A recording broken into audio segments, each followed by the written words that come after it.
So the next thing we're going to want to do is set up the autoresponder email that people are going to receive as soon as they opt in or register for the event. We're going to go to messages and then follow up and then select new HTML message. But you do want to make sure that you have the correct list selected from the drop-down menu. So your subject line will probably be something along the lines of, you're registered for the call.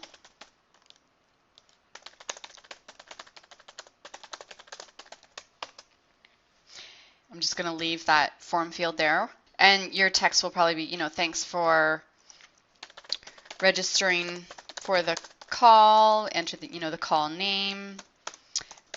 Here are the call details. Input the, the number. And then here's the link. And what you're going to want to do is highlight and then insert the actual link. So that would be, the link to your instant teleseminar page. And then, your closing signature. So looking forward to the call, Kim, that kind of thing. All right, so then you're going to click Save. And then you want to test it. So then you can enter in, your name just to make sure that this field works properly. So then you send your test.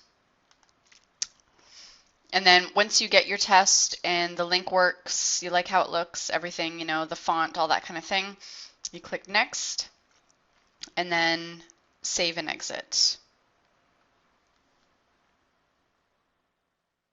The next thing that we're going to want to do is set up probably 2 email broadcast messages that would go to the people who have registered for the call. These messages are going to go, probably the day before and the day of. So in this case, they're not follow-up messages because you can't set them to deliver on a specific day and time. A traditional follow-up message is based on an interval, so set, 1 day after they register, 3 days after they register, that kind of thing. But in this case, with an event, we want them to be sent on specific dates and times. So in this case, we would be sending a broadcast. So we're going to select broadcast.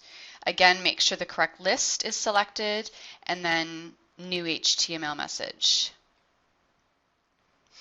Now for your first one, your subject line might be the call is tomorrow.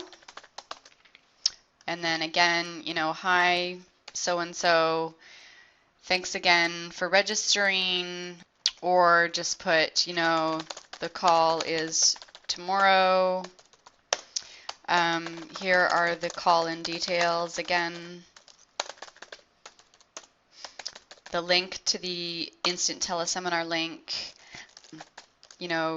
Talk to you tomorrow, Kim. And then enter in the link once again.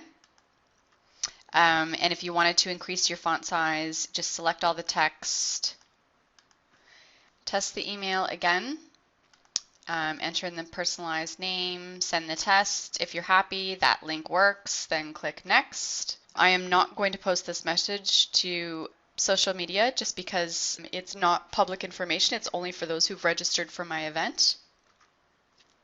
So I select Next. And then I'm going to set a date. I'm going to schedule it for later. So depending on when my event was, say it's on the 16th, this one's going to go on the 15th, and I want it to be sent maybe at 10 a.m. Eastern time. So I'd set that.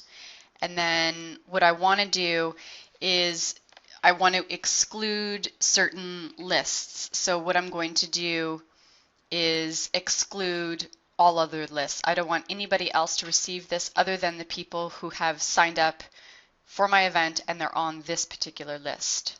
And then cue the message. So the next message is going to be sent the day of, so a new HTML message.